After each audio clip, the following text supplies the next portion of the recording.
Исәнмесез, эфирда яңалыклар вакыты, студияда Лина Хасеншина. Я считал, что когда я за рулем, я должен быть круче и быстрее всех. Әлмәттә юл транспорт һәлакәтләре корбаннарын искә алдылар. Преодолеть любые барьеры можно, все барьеры у нас в голове. Бүген халыкара иратлар көне.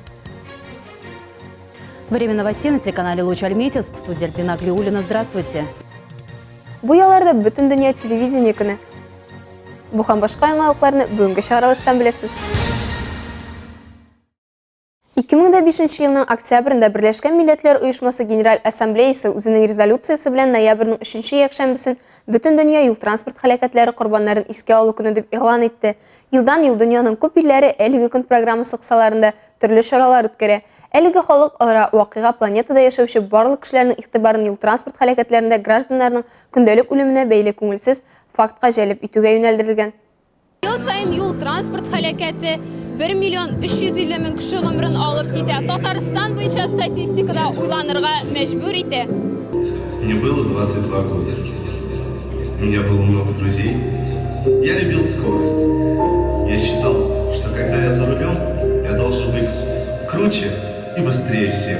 Бу көнне бөтен дөньяда юл транспорт хәрәкәтендә һәлак булган һәм зыян күргән кешеләрне искә алалар, машина йөртүчеләрне юл хәрәкәте кагыйдәләрен төгәл үтәргә һәм шул рәвешле үз һәм чит тормышны саклап калырга өндиләр. Бөтен дөнья юл транспорт хәрәкәтләре корбаннарын искә алу көне кысаларында Әлмәт һөнәри көллиятендә юл патруль хезмәте хезмәткәрләре катнашында профилактик чара узды. Аның максаты юлларда куркынычсызлык кагыйдәләрен үтәүгә карата җаваплы һәм аңлы мөнәсәбәт формалаштыру. 118 дорожно-транспортных происшествий, в которых 14 человек погибло и 149 получили телесные повреждения. Тормыш арбасыннан төшеп калмаска тырышып ашыкканда килеп чыккан хәлакәт бөтен хыялларының кабартылган шордай шортлавына тиң. Моны оештыручылар айрата ассызыклап күрсәтте. Юл патруль хезмәте аерым взводы командиры урынбасары Шамил Гарипов чыгышыннан соң юл транспорт хәлакәте корбаннары истәлегенә 1 минут тынлык игълан ителде.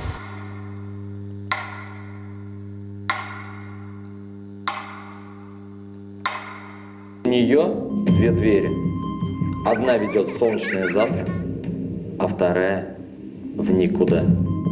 Студентлар юл транспорт хәлакәтләре корбаннарын искә алу көненең әһәмияте һәм юл хәрәкәте кагыйдәләрен үтәү буенча профилактик чаралар үткәрүнең мөһимлеге турында үз фикерләре белән уртаклашты. День памяти погибшим в ДТП, важность мероприятия, это, наверное, уменьшить риск совершения ДТП и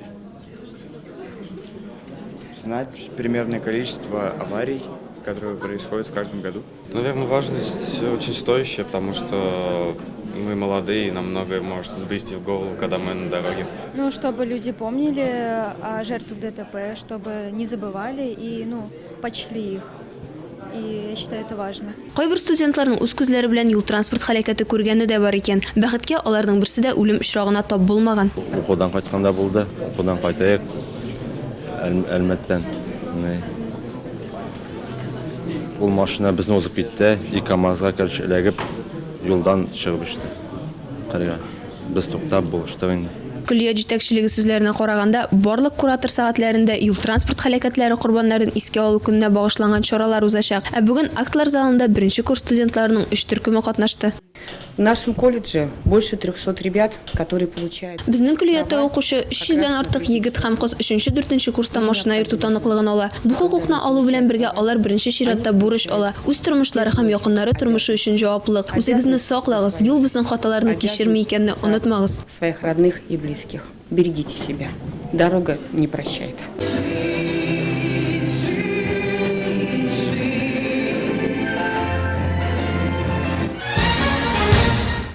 Татарстанда тәүлек эчендә COVID-19 коронавирус белән зарарлану 267 очрагы рәсми рәвештә теркәлде. Бу хакта Татар информ мәгълүмат агентлыгында узган матбугат конференциясында Россия кулланучы хокукларын яклау һәм кеше иминлеге өлкәсендә күзәтчелек федераль хезмәтенең Татарстан буенча идарәсе җитәкчесе урынбасары Любовь Авдонина сөйләде. Узган тәүлектә яңа коронавирус йогышы белән зарарлануның 267 очрагы теркәлгән. 2020 елның мартыннан күзәтү чорында арта барып, COVID-19 вирусының 35266 очрагы ачыкланды, дип хәбәр итте спикер. Тәүлек эчендә коронавируска 120 барлығы 4 миллионнан артық тест үткәрелгән. Татарстан Республикасы сәламәтлек саклау министры урынбасары Владимир Жавренков тәүлек ішінде 360 татарстанлы коронавирустан дәваланды дип өстәде. Республиканың 27958 кешесе сәламәтләнгән. Әлмәттә ветеринария мәсьәләләре буенча тәүлек буе кайнар линия эшли башлады. Теләге булган һәркем Әлмәт район дәүләт ветеринария берләшмәсе белгечләренә ярдәм сорап 8 939 38 00 777 телефоны аша мөрәҗәгать итә ала. Иратларның гаиләдә һәм җәмгыятьтә уңай ролен ассызыклау максаты белән ел сайын 19 ноябрьдә дөньяда халыкара иратлар көне билгеләп үтелә. Әлеге көнне гамәлгә куючылар фикеренчә, бу дата аларны ират кыйммәтләренә, характерларына һәм бурычларына өйрәтергә этәрә. Тулырак алдагы материалда. Иратның тормышы төрле кыенлыкларга бай, аларны акыл белән һәм дөрес итеп хәл итәргә кирәк. Һәр карар белән ул көчлерәк була бара. Безнең киләсе геройларыбыз яңа туган көнгә сөенеп, аның күбрәк файда алырга тырышалар. Алар безнең заманыбызның чын ир-егетләре. Илнур Хуҗин Әлмәттә туган, гади эшчеләр гаиләсендә үскән. Балачагын елмаю белән искә алып, мәхәббәттә тәрбияләнүен искә төшерә. Нәкъ менә ата-ана мәхәббәте аны олы йөрәкле кеше иткән. Сәламәтлеккә бәйле проблемалар аркасында аны эштә кыскартулар көтә. Әмма каршылыклар һәм кыенлыкларга карамастан алга баруын дәвам итә. Аңа үзенең 7 ел элек иҗат иткән доброе сердце, мәрхәмәтле йөрәк волонтерлык хәрәкәте көч бирә. Я лежал в больнице, увидел ВКонтакте. Мин хастаханәдә ята идем һәм контактта бер хатын кызның хәбәрен күрдем. Бу 2014 ел иде. Ул вакытта Украинадан качаклар күп булган. Аларның сез беләсез инде сугыш иде. Ул үзендә 7 кеше сыендырган. Кешеләр ялангач идәндә йоклый. Киемнәре дә юк дип язган иде. Писал то, что люди спят на голом полу, нет ни одежды, ничего у них нету с собой. Дусларны шалтыратып 1 сәгать эчендә 2 машина әйбер җыя. Шулай итеп аның волонтерлык хәрәкәтен оештыру идеясе туа. Илнур әйтүенчә, авыр хәлдә калган кеше белән теләсә ни булырга мөмкин. Ул команда җыя һәм алар әйберләрне кабул итү һәм тарату эшен алып бара. Үз юлларында алар нигездә бина белән бәйле кыенлыклар кичерәләр. Его топило каждый год, осень-весну, либо летом в сильные дожди.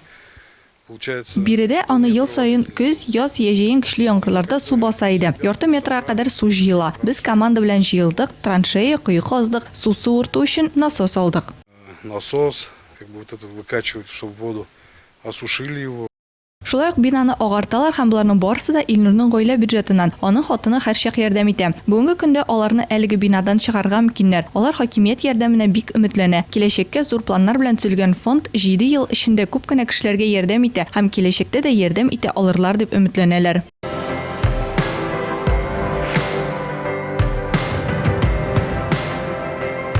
Юл транспорт хәлакәтендә аягын югалтса да, ул үзенә ышанудан туктамый. Киләсе тарих Илнур Ханнанов турында. Барлык кыенлыкларга да карамастан, ул үз-үзенә йомылмый, ә киресенчә үзен үзе үстерә башлый.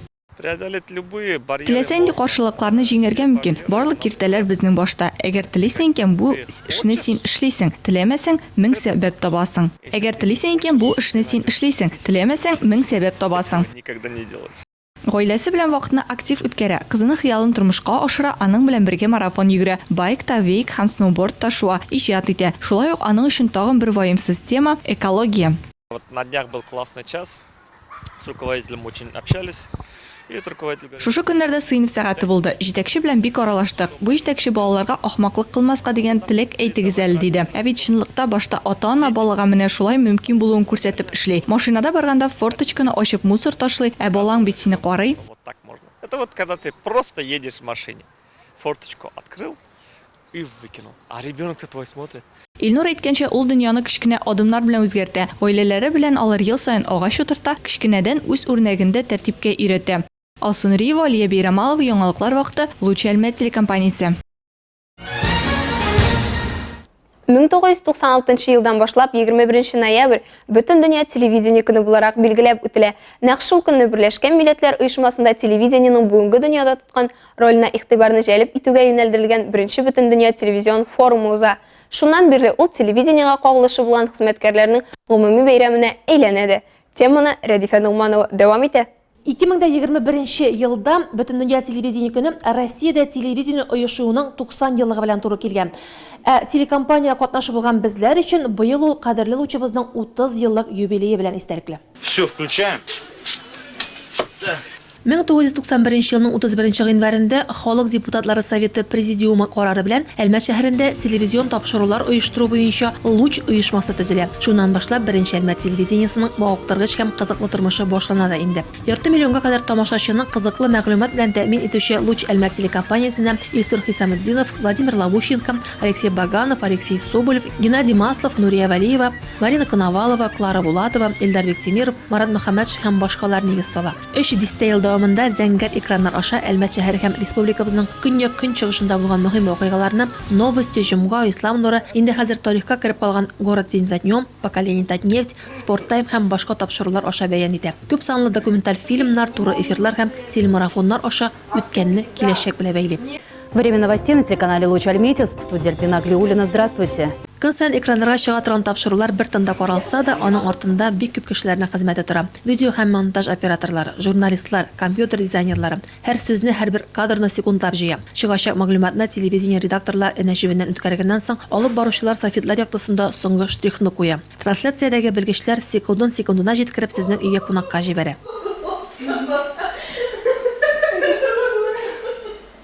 Как меня много. Бүген телекомпаниябезнең яңа режиссеры март аенда беренче мәртәбә татар телендә яңалыклар вакыты тапшыруы эшли башлады. Тамашачыларның иртәләрен бизәгән «Твое лучшее утро» тапшыруы хәзер кичләрен «Твой лучший вечер» проекты кысаларында чыга. Безнең хәтта Бөгелмә һәм Азнакайда үз корпунктларыбыз да булдырылды. Авыллар буйлап «Сельская жизнь» программасына сәяхәт итсәк, эшчеләрнең хокукларын, хезмәт һәм канун тапшыруында яклыйбыз. Гомумән әйткәндә, телевидение, Луч телекомпаниясе ул минем икенче гаиләм. Монда чыннан да миннән оста журналист ясадылар һәм мин бик рәхмәтлемен үземнең остазларыма, үземнең укытучыларыма, алар үзләренең тәҗрибәләре белән минем белән уртаклашып, шушындый менә бөтен Россия халыкара конкурсларында җиңгән журналист буларак алар мине менә шулай үстергәннәре өчен профессиональ яктан мин аларга бик рәхмәтлемен. Әлбәттә, телевидение иҗат кешеләреннән генә тормый. Безнең үз реклама белгечләребез дә, автомобиль йөртүчеләребез дә, сакчыларыбыз, идән юучыларыбыз, хисапчыларыбыз бар. Сүз уңаеннан соңгылар өчен 21 ноябрь икеләтә бәйрәм. Ләкин безнең барыбызны да иҗади кәеф берләштерә. Доброе утро! С праздником! Һөнәри бәйрәмебезне каршылап, коллективыбыз иҗади тәмле чара оештырырга булды. Күптәнге традициябезне дәвам итеп, без креатив тәмтымнар бәйгесе игълан иттек. Биредә җиңүчеләрнең булуы мөһим түгел. Чынлыктан туктамакка иҗат итүгә рәхәтрәк кенә, бары тик шул гына. Өстәвенә, шушындый җыеннарда иҗат төркеменең яңа идеяләре барлыкка килә. Шуңа күрә бәйрәм белән безне һәм бәйрәм белән сезне, хөрмәтле тамашачыларыбыз. Чөнки сез булмасагыз, безнең кирәгебез шул хәтле генә. Ә хәзер кыска вакытлы рекламага бүленәчәкбез. Аның артыннан ук безнең эфирдә. Праздником! Бу ялларда бөтен дөнья телевидение көнен бәйрәм итәчәкбез.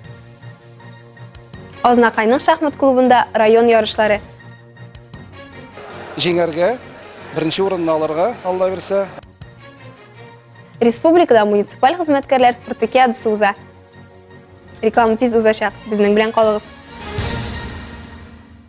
Татарстан нефтчеләре мәдәниятебезне үстерүгә, әлмәтләрнең рухи азыкка ихтыяҗын канәгатьләндерүгә һәм үсеп килүче буынны сәнгатькә якынайтуга күп көч куя. Бүген калабыздагы күп кенә масса күләм чаралар барышында айрым мөхит тудыра торган легкие крылья җиңел канатлар урам театрда Татнефть компаниясе ярдәме белән булдырылган төркем. Аның оешуына да 5 ел узып киткән. Нәкъ 5 ел элек җиңел канатларның коллективын тәшкил иткән егет-кызларның исемнәре Россиядә билгеле булган артистлар, акробатлар һәм режиссерлар укыткан иде. Бүген инде урам театры мустақил тормышта яши. Ул һәр даим иҗади изләнүдә.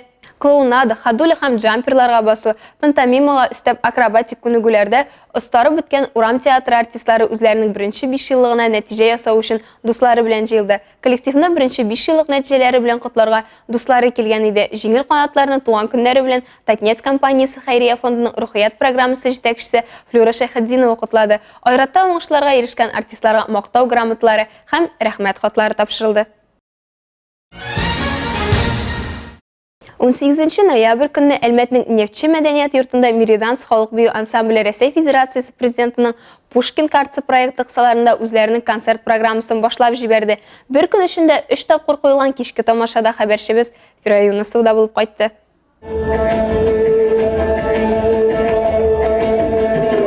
Мериданс Мерида сүзеннән алынган, даими үзгәреп торучы доминантлы биюче йолдызлар дигәнне аңлата. Ансамбль 2010 елның октябрендә Әлмәт политехника техникумы базасында оештырыла. Россия күп милләтле халык мәдәниятен саклап, татар, рус, башкорт, чуаш, удмурт, азербайҗан, чечен һәм башка халыкларның биюләрен үз иченә алган халык бию ансамбле Мириданс яңа программасы белән тамашачыны таң калдырды. Зауыклы костюмнар, дәртле хореография, тере музыка, булар барысы да яңа программага үзенә күрә бер сихрилек өстәде. Халык исемен йөрткән ансамбль 2012 елда яшь катнашучыларга үзенең ишекләрен ача. 2015 елда аның каршында сәхнә костюмнарын тегү ательесе да булдырыла. Бүген Нефтче мәдәният сараенда зур концерт уза, Мириданс халык бию ансамбленың концерты. Ул инде безнең Пушкинский карта дигән программа буенча уза. Без инде яңа елга кадәр 8 шәһәргә барып кайтачакбыз инде. Ул безнең Кырыйдагы шәһәрләрбез инде Лениногорск, Бугульмә, Мөслим, Ознакай, Заинск, шул шәһәрләр. Россия халкы биюләре концерт программасы үсеп килүче буын арасында халык мәдәниятен популярлаштырырга мөмкинлек бирә. Концерт мәдәни белем бирү характерында уза. Концертны оештыручылар һәм артистлар 18 яшькә җиткән һәм коронавирус инфекциясына каршы вакциналаштырылган. Үзләренең куйган максатларына әлбәттә ирешеп киләләр. Аларның бүгенге көндә яңадан яңа яшь ансамбльләре барлыкка килә. Киләчәктә дә шулай үзләренең яңа максатларын булдырып, үзләренең көчләре белән шул максатларга ирешергә насыйп булсын аларга. Алда да зур-зур җиңүләргә ирешергә насыйп булсын. Ансамбльнең барлык концертларында да яңа коронавирус йогышын булдырмау буенча бөтен чаралар да үтәлгән. Тамашачылар залның 50%-ын тәшкил итә, әмма 500-дән артык халык кертелми. Ансамбль үзенең концертларына 18 яшькә җиткән затларга битлек киеп һәм QR-код буенча керү мөмкинлеге бирә. Пушкинский карта безгә менә бу Деканиче мәдәният йортында олы концертлар куярга бирә.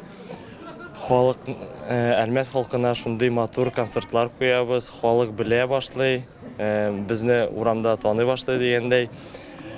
Һәм дә халыкка мәдәниятне күрсәтә, үзебезнең шәһәребездә шундый коллективлар барлыгын белдерә. Беренче концертлары инде 18 ноябрь көнне Нефтче мәдәният сараенда сәгать 10-да, 13:30-да һәм 19:00 сәгатьләрдә узды. Алга таба да ансамбль Татарстан Республикасы төбәкләре буенча зур булмаган гастроль турларын планлаштыра. Фирай Юнусова, Айдар Кабиров, яңалыклар вакыты, Луч Әлмәт телекомпаниясе. Ел сайын республикада муниципаль хезмәткәрләр арасында спартакиада уздырыла. Бүген футбол манежында төбәкнең ире шәһәрләре арасында мини-футбол буенча уен узды. Әлмәт командасы хәл иткеч турнирда Ознакай командасы белән уйнады. Бүген инде отборочный тур, иртәгә финаллар, шуңа күрә инде җиңәргә, беренче урынны алырга, Алла бирсә, рәхмәт Әлмәт җитәкчеләренә, үзебезнең министрлыгыбызга рәхмәт, аппарат президентыга, шундый турнирлар үтә. Муниципаль ярышларда җиңүчеләргә тиздән республиканың иң көчле командалары арасында уйнарга туры киләчәк. Спартакиада башка спорт юнәлешләре буенча турнирлар дәвам итәчәк. Ознакайда шәһәрнең шахмат клубында ир-атлар һәм хатын-кызлар арасында район шахмат ярышлары үтте. Анда муниципаль хезмәткәрләр катнашты. Әлеге чарада безнең коллегаларыбыз да булып кайтты. Анда 10-гә якын хезмәткәр үзләрен шахмат уенында сынадылар.